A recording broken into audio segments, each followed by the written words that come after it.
Hi everyone, and welcome back to How the Wise One Grows.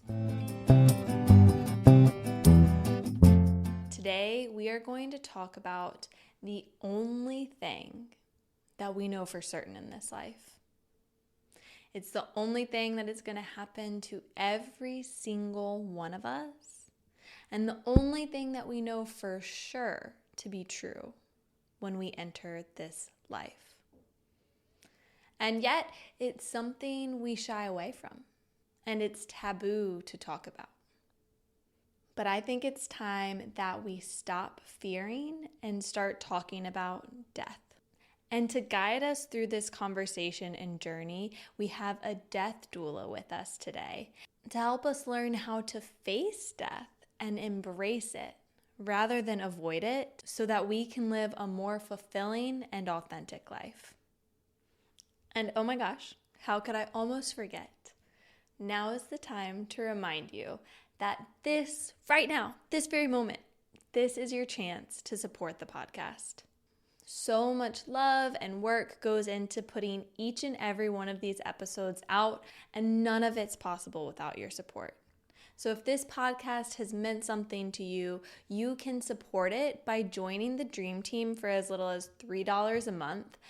You can think of it as a monthly coffee date for these weekly conversations and meditations. Click the link in the show notes to join and support this offering. And you can also support this podcast by following on your favorite streaming platform, leaving a review, I love reading your words, and sharing an episode you love with a friend and on social media. And if you join the Dream Team, you get a super special moment like this. It's time to thank our newest member of the Dream Team, Becky. Becky, you rule, you are so cool, and you make dreams come true.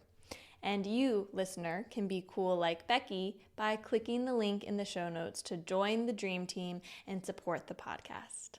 Ready, set, go. Before we dive into the conversation, let's take a moment to land here together with 3 deep breaths. So just take a moment to notice where your body makes contact with the earth. Take a big breath in, fill your chest and your belly with air. Exhale, open your mouth, let it out. Again, inhale, chest and belly expand. Exhale, let it all go. One more inhale. And exhale. And you can slowly open your eyes as you return to this space. I am so excited for our guest to be here today because we are going to talk about death. Something that doesn't happen too much, though it has been happening more and more on the pod lately. But today we have with us Jill McClennen. Jill is a certified death doula, a non-medical professional specifically trained to provide holistic care for individuals in their final stages of life. She offers comprehensive support, preparation, and deep soul healing to her clients and their families, whether in person or through virtual sessions, as she works as a death doula and end-of-life coach. Jill is a trauma-certified yoga instructor, as well as the host of the Seeing Death Clearly podcast. Jill, thank you so much for being here today. Thank you for having me. I'm excited to talk about it. I love to talk about death, which I know is kind of shocking to a lot of people that are used to not talking about death ever, actually avoiding it as much as they can. So I'm happy to be here. Yeah, I'm really excited to talk to you about it. I feel like in the last year, I've been trying to engage in these conversations about death more and more and have found so much beauty in holding space for it. So I'm very much looking forward to our conversation. Do you mind sharing just a bit about your background and how you became a death doula? And then we can kind of dive into what a death doula is. Sure. So, my professional background has been in food service for many, many, many years. I started when I was in high school at like 16, and I'm 45 now, and I actually still work part time in food service. So, it's been my long term career. But I took care of my grandmother at the end of her life. And during that time, I owned a bakery with my husband. We had a 6 month old baby. And end of life caregiving was not what I expected because we don't see the realities of it on TV and in movies. And so when I was very happy to take on the role because I wanted to do that for my grandmother, I wanted to be Mhm. there for her. But I was just very confused and very overwhelmed. And hospice was amazing. I loved the hospice nurses that came in. One of them, actually, we still keep in touch. And this was 12, almost 13 years ago. Mm. And they were so kind and so compassionate and really took time to explain to me that all of these things that seemed really, quote unquote, weird and odd to me because Mhm. I wasn't expecting them were totally normal and natural experiences that people have as they near the end of life.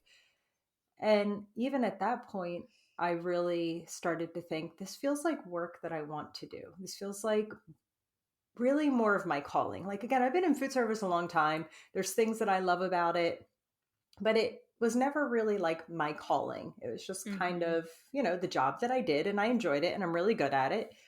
But once I started thinking about working with people at the end of life, I was like, "Oh, this is good." But, Mhm. I had a bakery and I had a baby and ended up having another baby and closing the bakery. And, life just kind of moved on. And then in 2019, I heard of a death doula. And as soon as I heard it, I was like, oh, that's what I want to do. Because I didn't really want to go back to school to be a nurse. It just, Mhm. I saw a lot of what they did for my grandmother, and I appreciate that there's people that do these things, but it just wasn't really what I wanted.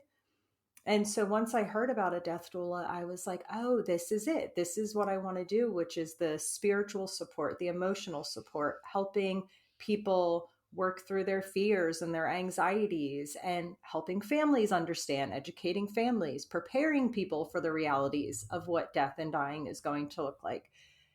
And I started, really getting a little anxious because at that point I was about 40 and I was like, oh man, am I really going to completely switch careers? But there's actually, a lot of my food service background comes in handy when I'm doing this work because I'm very good at service. I'm very good at helping Mm. people. And so I just kind of have brought all of those skills over into my death doula work. Mhm. So is that the primary way a death doula differs from more traditional end of life care like a nurse because it focuses on the more spiritual and emotional elements of death? Or do you mind diving into that a bit more? That's definitely a lot of it that if anybody's heard of a birth doula, right, we're very Mhm. similar in the role that there's no medical care that is provided by doulas. We're really there to support people through really just big transitions in the natural human existence, right? Not everybody Mhm. has a baby, but everybody is going to die. Whether we Mhm. want to admit that or not, we will all die. We just don't know when. And death doulas really can be there to support you, even if you're not actively nearing death. That's one of the things that I've been trying to talk to a lot of people about is that because so many of us are so afraid of even thinking about end of life, what we would want at the end of life, we're not prepared. And even just locally last week, one of our neighbors, the 48-year-old husband had a heart attack and died, left behind two Mhm. kids and a wife. Same, I mean, could have been me and my husband. Kids are the same age. He even has the same name as my husband. Like, and we just don't know. Mhm. And I know it's hard for people to think about that, but not thinking about it isn't going to prevent that from happening any more than thinking about it is going to make it happen. But I want people to feel prepared as best as we can for the inevitable happening at any point. And so whether that's, talking about what we want at the end of life, making sure that our legal paperwork is in order, working through our fears and our anxieties. What are we most afraid of about death? Because it kind of falls into a few categories. People are either afraid of the suffering that they might experience at the end of life. Well, there's a lot of things we could do for that to make sure that people are comfortable. People are afraid of what comes after because we don't know. Well, I mean, I can't tell you that for sure. None of us know for sure, but we can have conversations about it and really work through some of the fears and the anxiety so that no matter what stage in life you're at. And that's why I'll sometimes now say end of life coach more than I even say death doula, because I had a lot of people say to me, "You sound like you're a life coach." And I was like, I guess kind of. I'm just at the end of life. But again, it's important for all of us to think through these things no matter where we're at. Yeah, I think you bring up a lot of interesting points. And I want to first lean into like, death is the only thing we know for certain about life. That's the only thing we know to be true when we come into this earth, is that we will leave it and we will die. Yet there's so much resistance around it. And earlier you mentioned something about like thinking about death doesn't make it like any more prominent. I think that when we can acknowledge that reality of death, that is a great act of surrender and acceptance. And I've said this equation on the podcast before, and I'll say it again. Shinzen Young's equation is suffering equals pain times resistance. In life, pain is inevitable and suffering is optional. And I think we add a lot of extra suffering around death because we resist it. Like, it's a pain unit, that's a part of life, that's going to happen. There can also be some great beauty to it, but by resisting it, we suffer so much more, whether it's our own death or the grief of someone we've lost. So I think it's really great work that you're doing, and important to shed a light on. Travel is one of the things that helps me grow the most. And that's why this year I decided to put in some time to find the best travel rewards credit card that I could. And I ended up getting the Chase Sapphire Preferred credit card. And so far, I love it. It's got a ton of flexibility. It gives you great rewards points. And when you sign up, you get some bonus points. And I actually have a referral link in the show notes if you are interested in getting a Chase Sapphire Preferred or Sapphire Reserved credit card. It will give you and I some extra little points so that we can continue to travel and grow together. Something you have mentioned before as well is like, it's so important for us to talk about death, which we so often resist and shy away from. And I guess I want to start with like, one, like, why are we afraid to talk about death? But even a layer deeper is like, why do you think we're so afraid of death, if that's the only thing we know? Well, I think they're actually pretty tied together. We don't talk about it because we're so afraid of it. We're so afraid of it because we don't talk about it. And so it became this really kind of taboo subject that even when we've tried to talk about it with loved ones, think even children, when they ask questions, what do? We lie to children, like the goldfish died. Oh, we're just going to go out and buy him a new one. Like the dog dies, we're going to come up with all these like stories rather than having a conversation with children. And so by the time that we actually have to face death, even whether it's our own, say, we get a terminal diagnosis and it's like death is like in our face of like, you're going to die, right? Or that happens to a loved one, or God forbid, somebody, dies suddenly. Again, it happens all the time. We're so overwhelmed because we've avoided it for so long that it really ends up being almost like a traumatic experience where we don't know how to process everything that's coming up.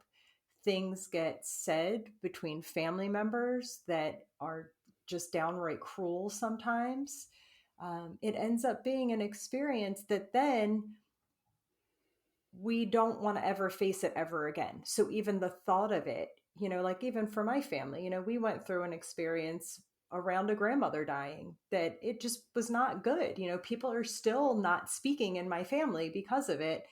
And so now we all have that experience as part of our memory of like death. Well, it's not really death. It was other stuff that was coming up within the family that just got triggered by the fact that my grandmother was dying. It wasn't her death that was so traumatic. It was all the other stuff that happened. And so now all of us are going into our next experiences with that old pain and that fear. And the more that we don't talk through what happened, like it's not like any of us are talking about it. It's not like we sit down and we have a conversation like, hey, by the way, those things that were said, I'm really sorry. I didn't really mean it. We're all just acting like none of it happened, or we're just not talking to each other. And so it just leads to us holding all of that inside. And then the next time we have to face a death, it's going to come up. And so we really need to talk about it. The more it's like, what are they? You got to feel to heal, right? Like Mm-hmm. it really is true that we need to feel the emotions around death and dying and grief and all the unprocessed stuff that we're holding on to. And part of doing that is going to be having conversations that might be a little difficult to start with, but the more that you do it, the easier it gets. But it can be difficult because sometimes you want to have the conversation with a loved one. I mean, I've even talked to people that work in hospice and they'll say, my spouse won't talk to me about what they want at the end of life. Like every time I try to, they change the subject, they shut it down, they start making Mm-hmm. jokes. And this is what I do for a living. And they still won't talk to me. So, like, I try to gently encourage people to have the conversations, to start the conversations. And that's even one of the things that I do as a death doula is I can just help mediate conversations between people, help get the conversation started, help make it so that it stays on track and it's not that, siblings are fighting with each other over something that really has nothing to do with it. But we really do need to talk about it. And the Mm-hmm. more that we talk about it, the less uncomfortable it will get. Yeah, it's just like any other muscle. You gotta use it to start to strengthen it and for it to grow. And as you were talking, I started to have the thought too is I think a part of why there's so much fear around death and conversations around death is in part because it's the only thing we can't prove what happens after. Mm-hmm. Like, there are so many beliefs, and you can hold on to yours in the way that supports you, and that's great. And there's no like concrete scientific data that's like, when X happens, Y occurs. It's like, it's the unknown. Mm-hmm. And that I think is something we often aren't encouraged to learn how to be with in this life is the unknown, even though life is unknown all the time. And I think that can make having conversations around death really challenging because there's not quite language for what we don't know. We can talk about this like ethereal sense of uncertainty and all these things, but at some point, there aren't ever words that will convey what death is. So I think that can almost cripple the conversation.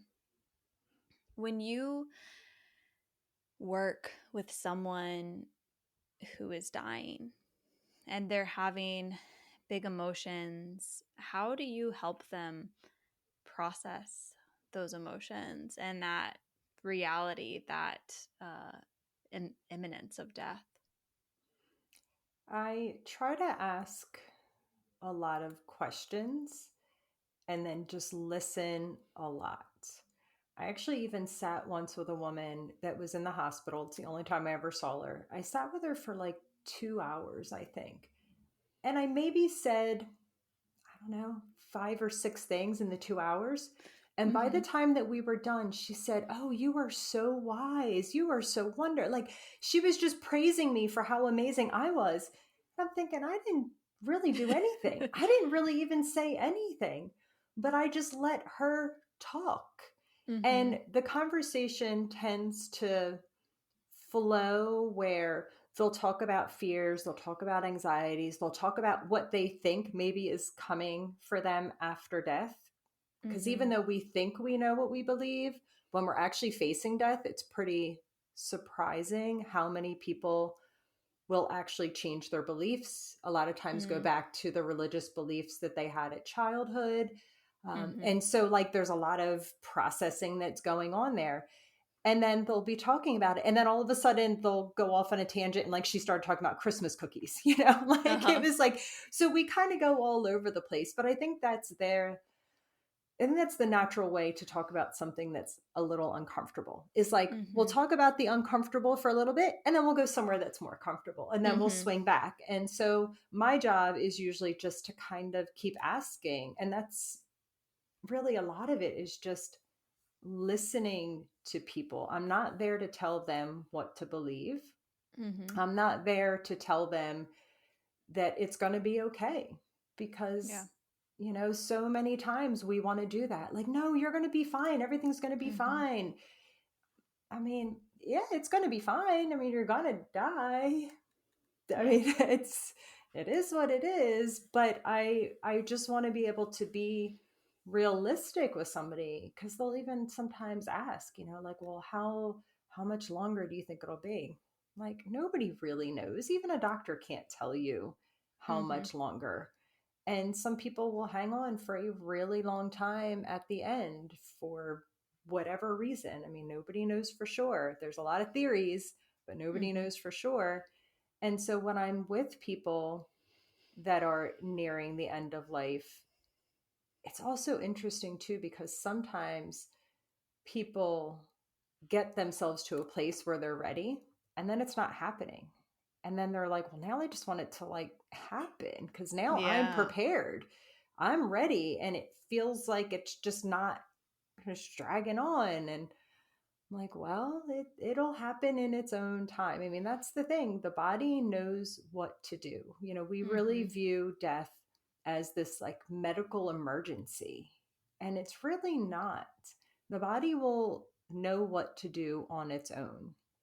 And sometimes I'll talk to people and they'll say, well, they'll die when it's God's will. And I'm like, yes, but also they'll die when we take off their breathing machines and their IVs. And like, so it's not really God's will when we have them hooked up to all of this machinery that has kept them alive. And that's where it gets to be a really tricky place working with Mhm. people at the end of life because I am there to support people no matter what, even if what they believe is not what I believe, as far as like religious beliefs or Mhm. even what they want at the end of life. But it's really hard because now we can keep a body alive for a really long time. And that just puts a lot of people in a place where, again, it makes the experience more traumatizing for family members. And then we have to make decisions where in the past, that wasn't the case. I mean, people would die naturally, and now we don't really do that. And that's why, even, most people have probably heard of something called a DNR, a do not resuscitate. Mhm. There's a lot of people in end of life care that are now trying to change the language to allow natural death Mm. because it's not that we're saying don't resuscitate somebody. Like if I was to collapse right now at 45 and healthy, like, yes, then you would be resuscitating me. But if Mhm. somebody is, in their 80s, or if they're just at the end of a long terminal illness, you're allowing them to die naturally. And that's what Yeah. most people would want if you were to actually talk to them. But it doesn't always happen. We end up with these treatments and these, machines and all these things. Yeah, I think sometimes we fight death so much. We try to prolong life so much when sometimes it's time for death. I even had a friend who had, terminal cancer, and they moved to Washington State so that he could have the choice to, take care of that choice when it was time to not suffer anymore unnecessarily. If you know what's going to happen and if you're ready for it, We don't need to turn to these endless extremes to stay alive, because death is, in my experience, much harder for the living. I think for the person who's going through that, once you die, I like to hold the belief that there's something freeing, something beautiful that happens. And then it's sad for us here on earth because you're not physically with us in your body, but also your spirit is. And there's a window to me that it can open up to um, making life more alive when Mm-hmm. someone in your life dies. Yeah, and I think for me, a lot of it, when I think about the sadness that we have after somebody dies, a lot of times it's, yes, we miss them. We miss being with them physically, but a lot of it is the regrets and the Mm. shame and the guilt. And, anytime, because now because I think about death so much, because I talk about it so much, I kind of do this little like activity in my head where, for example, yesterday I went to the park with my family and my kids were like bickering a little bit about, I don't know, whatever they were bickering about. And in the past, I would have gotten very frustrated. Part of me would have shut down. I would have wanted to just like look at something on my phone to distract myself. I would have Mm-hmm. convinced myself I had something really important to do, reading an email or whatever, right? And now I just watch it and I think, what if you were dead and you were a ghost? Would you want to be looking at your phone, or would you be taking every single moment to look at every little hair on your child's head? What would Mm-hmm. you be doing? And so it allows me to just be so much more present, because I feel like, if, God forbid, if one of my children were to die, I would give anything to have them back and fighting with each other. I Mm-hmm. wouldn't be looking at my phone if I had a minute to even go back in time and be with them. So there's so much, even now, like I'm still processing some shame and some guilt and regrets of like when they were little, when I was like Mm-hmm. overwhelmed and I was exhausted and I would just check out and I would distract myself and I would self medicate with like drinking or marijuana or just leaving the house because I just couldn't deal. Like I still have some regrets and shame about that. But now I'm so much more present every moment that I have with them. So, not that it would be easy for me if my husband or my children were to die, but I know that I wouldn't have that same feeling of, wow, I wish I would have, shown up more. I wish I would have been here more. I wish I would have taken the time to really fully be present with them. And part of getting to that understanding was because I have learned so much about the regrets and the shame and all the things that people have when somebody dies or when they're dying themselves. And it has changed my life. Yeah, I think that death is what makes life worth living. The impermanence of life is what makes it beautiful. And when a death happens, it opens our eyes to that. We stop taking it for granted and we can start living life more fully. You see the magic in it again. And that's a hard thing, but it's a gift. I think that's the death is the greatest gift of life because of that. Um, yeah. So I appreciate you sharing that. And I think, especially what you're saying, those moments of life that it's so tempting because life is pain. Like, pain is a part of life. It's so tempting to want to numb that, to resist it, to run away from it. But that's the wholeness right Mhm. there. That's the part of it too. So can we fully be here for our lived experience? Because this is it. And it's not going to last forever for us or for anyone else. Yeah, and learning to go with the flow in life has definitely helped me too, where, there is always going to be pain in life. But like you said, it doesn't have to mean that I need to suffer Mm-hmm. terribly because of the pain. And so now I just got to this place where, between my meditation practice that I've had for a long time, but now it seems to have like really started to sink in, this idea of just not being attached to any of it, the good or the bad, and just kind of being like, it just is what it is. For this moment, it is what it is. It's not going to be forever.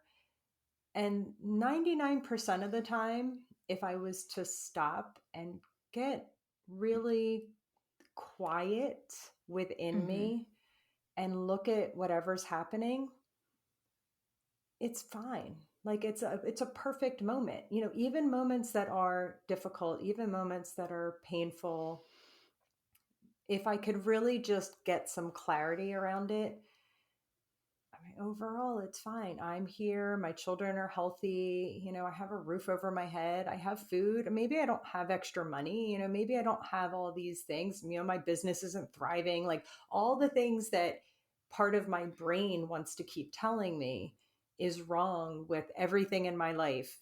If I could really just shut the brain up just even a little bit and look around, I'm like, you know what? My life is perfect. It's perfect the way that it is, because the things that matter most, I have. And so the other stuff doesn't really matter, but the brain and social media and society just plants all this like garbage in our heads about what's important in life. And so sometimes when days are bad, I'm like, all right, just get really clear on what is really going fine. And Yeah. it usually does help. And now I have less bad days. I just don't react the same way to situations like I used to. I just react in a much calmer way where I'm like, all right, whatever. It is what it is. This is happening right now. And yeah, you can acknowledge, because you know that life is temporary, you know that the wide range of emotions, the good days, the bad days, are temporary too. When you stop resisting death, you can stop resisting life and the fullness of that experience. Earlier, we were talking about how a fear of death and conversations around death are really prominent for most people. And I believe you've talked before about how most of our fears actually trace back to a fear of death, even if we aren't like conscious of it. Do you mind sharing maybe an example of that and leaning into like how can we start to look at our fears and notice if they're rooted in a fear of death, and how do we work with that? Yeah, it's really one of my favorite topics to think about and to really kind of talk about, because every time I think of somebody's, you know, fears and phobias and really any fear that we have, when I really dig into it deeper and deeper, the root of it is always the fear of death. I mean, think about any phobia, right? Whether it's fear of heights, fear of spiders, fear of, you know, being around groups of people, you know, fear of the ocean, whatever it is, it's because we're afraid we're going to die. And if we could get really clear on that idea, first off, of like, well, why are we afraid of those things? I mean, I don't know, again, you know, depending on how, you know, down the rabbit hole you want to go with things, some of it, I sometimes do think if there is such a thing as a past life, maybe it is a past life. You know, like I've had a fear of deep water since I was a child, but yet I'm an excellent swimmer. I was a lifeguard for many years, but there's still part of me that when I'm like on a boat and we're in deep water, like I feel it. I'm like, nope, I don't want to be here. I don't like this. And that was when I first started hearing about past lives, because I was telling somebody that, and they're like, maybe you drowned in a past life. And I was like, it's possible. I don't know. But either way, again, it's because I died that way. Like it's the fear of death. And so then I started thinking even about me. I don't really have many fears and phobias anymore, but I am slightly antisocial in the sense of like we live in a small community. I kind of stick to myself. I don't really like being around a lot of people because I feel like people have always kind of thought I was a little weird, which I am a little weird and I'm okay Weird with is that. good. Exactly. I think weird is good too. But when you're in groups of small town people, sometimes the weird is not good. And so then again, I started to think about it and I'm like, well, why do I worry about it? Well, because when you're the weird woman in town, history will prove that Mm-hmm. they often got killed. Yeah, you're the And witch. You're the oh, you're the when whatever, you the don't whore, the belong. Yeah. oh, totally. And Mm-hmm. even, then I started thinking about the idea of like the mother wound and the sister wound. And, like I don't tend to have a lot of female friends. And again, it's partially because of just like bad experiences in the past where I got really close with a woman and then the relationships ended up like falling apart. And then it fell apart because it got to a point where we were just like both trying to like be the one in charge essentially. And Mm-hmm. then I was like, well, why is that? And I was like, well, that's because society tells us that you have to be the woman in charge because, you have to have the attention of the man. You need to be the one to get that. Like, it really again went back to this idea of like, well, if I am not in charge, that means I'm going to be the one that gets pushed out, which means I'm going to be the one that's going to like, die by myself on the streets, like it Yeah, just it traces back to survival. We seek always. connection with humans, we seek belonging because of these core survival needs, even people pleasing tendencies. I think we talked about Hmm. that in episode 37 of how that root is a root it's a root fear of survival, of needing to belong, to have our needs met and be taken care of. So I think you're really spot on with all of our fears we can Hmm. trace back to this fear of death. And when we stop fearing death, we stop fearing life. Yeah, it's true because so many times I have stopped myself from going out and engaging with people because I just didn't want to feel uncomfortable. And, now that I got really clear about a lot of it, I'm like, honestly, no, nobody's going to kill me. Like, Mm-hmm. even if somebody threatens me, like it's not likely to happen. Could it happen? Of course. Is it likely to happen? No. Mm-hmm. And so, what's the worst that happens? They think I'm weird. They don't want to talk to me. Okay, fine. And so now I'm starting to get like more involved with things. And I'm finding that, again, I'm living life better where my daughter's on a softball team. She's 9, right? So it's like little kids. They're not very good, but it's adorable, right? And so, like, you go to the games and it is just so like wholesome, like small Mm-hmm. town wholesome. But again, in the past, I would have just been a little bit uncomfortable. I wouldn't have wanted to be there. There would have always been part of me that was just like thinking about other things, trying to be somewhere else. I wouldn't have been able to relax and feel good. And I noticed a couple weeks ago at one of her softball games, I was just like watching these other little kids play. And I was like listening to the noises and watching the sun come like over these trees. And the whole thing was just so amazing. And I was so present. I was so just in that moment. And it was beautiful. And I was like, wow, this is really great. Like, this is what I want. This is how I want to live my life all the time. Mm-hmm. And so working with that idea of like, why am I so afraid to be around groups of people? Again, they're not going to kill me. And if they do, they're not going to get away with it. So it's fine. Like it'll be fine. But I really was so happy to be able to feel that experience the way that I felt it, because that is Mm-hmm. the way I want to live my life.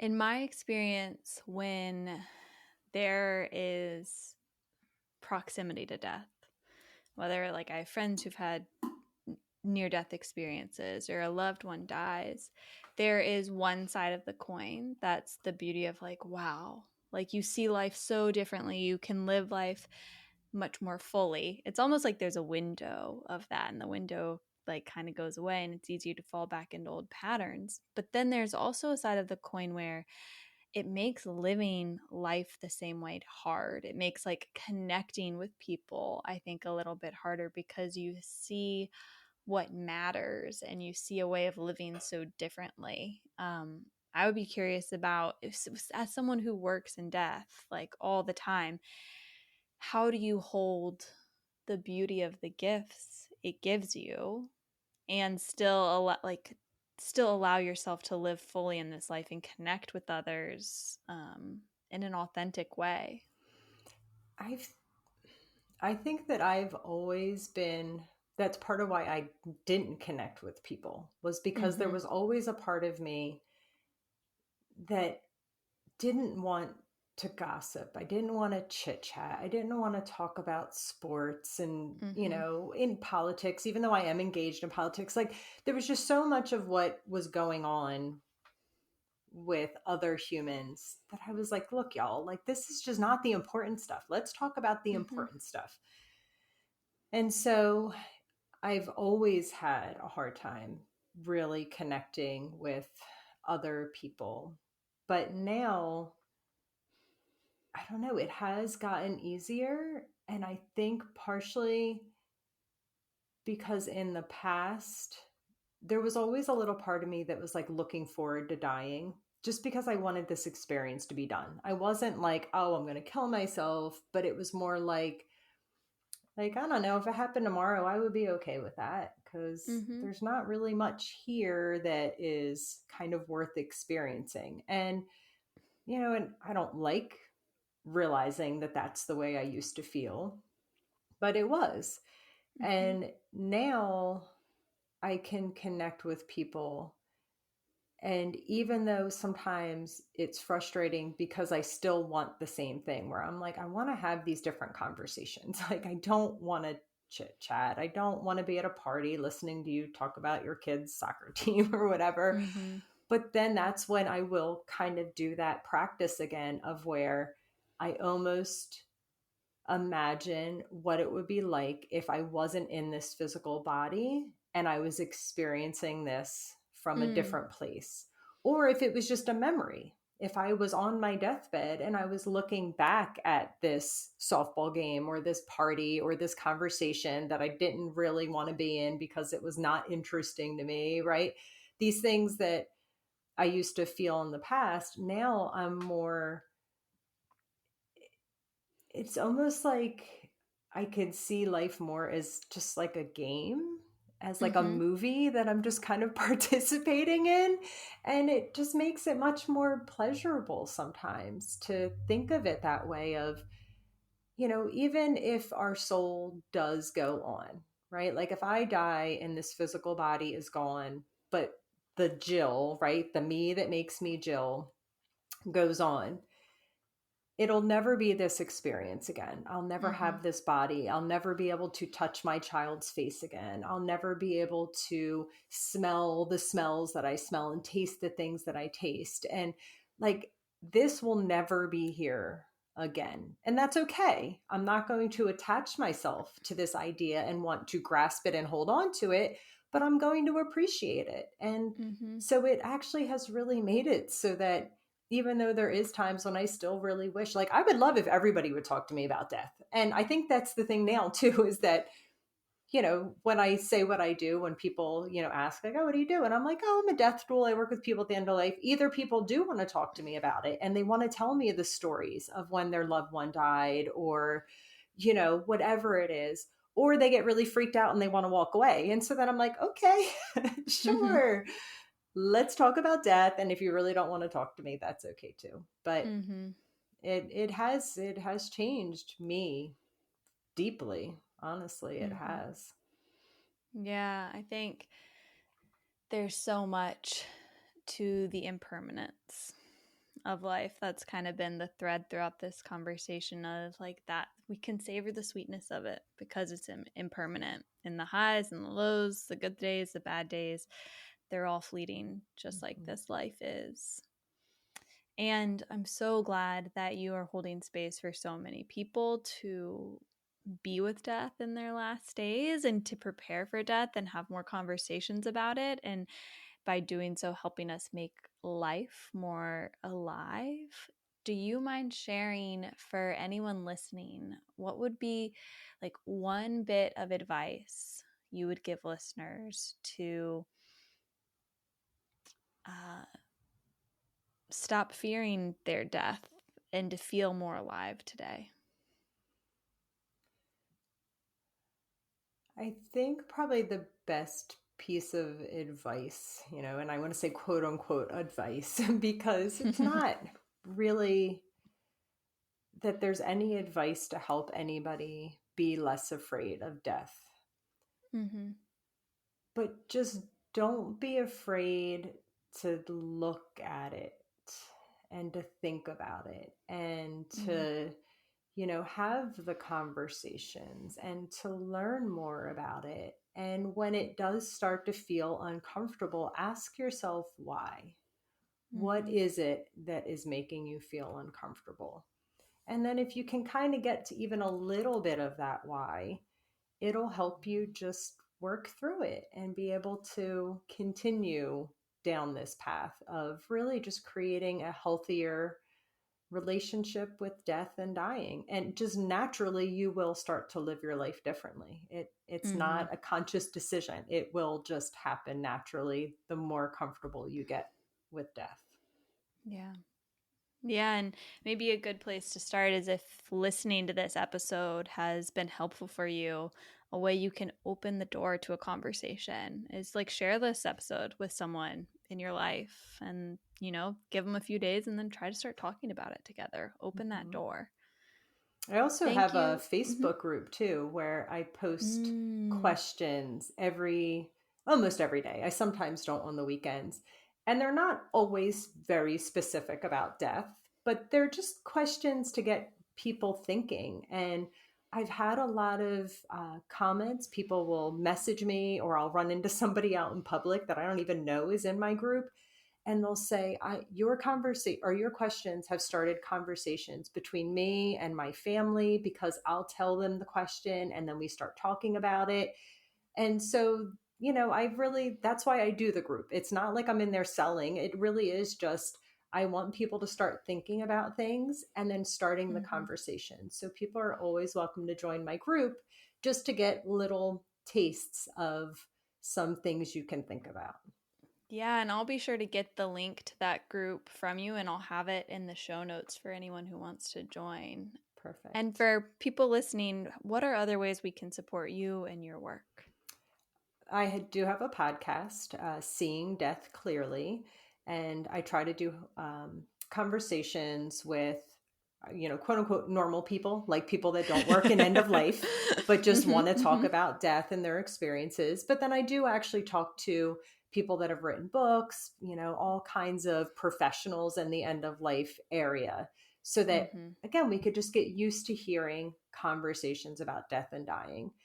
And then, I work with clients, in person or virtual at any stage of life, to work through fears and anxieties, to have a conversation and get clear on what you would want for your end of life care at any time. And I work with end of life caregivers. So just kind of, if there's anybody out there that needs any type of support around anything having to do with end of life, email me and I do, a complimentary 30-minute session to kind of talk and see what your needs are and see if I would be able to be helpful. Awesome. And I'll make sure that I have all your info in the show notes for people to connect with you. Perfect. Thank you. Yeah, Jill, thank you so much for having this really important conversation with us today. And I appreciate you, the work that you do, and I hope that we can keep talking about death. Perfect. Thank you for having me. I really enjoyed it. This is your invitation to support this podcast and this offering into the world by joining the Dream Team today. You can think of it as a monthly coffee date for these weekly conversations and meditations. Click the link in the show notes to join and support this offering. And you can also support this podcast by following on your favorite streaming platform, leaving a review. I love reading your words, and sharing an episode you love with a friend and on social media.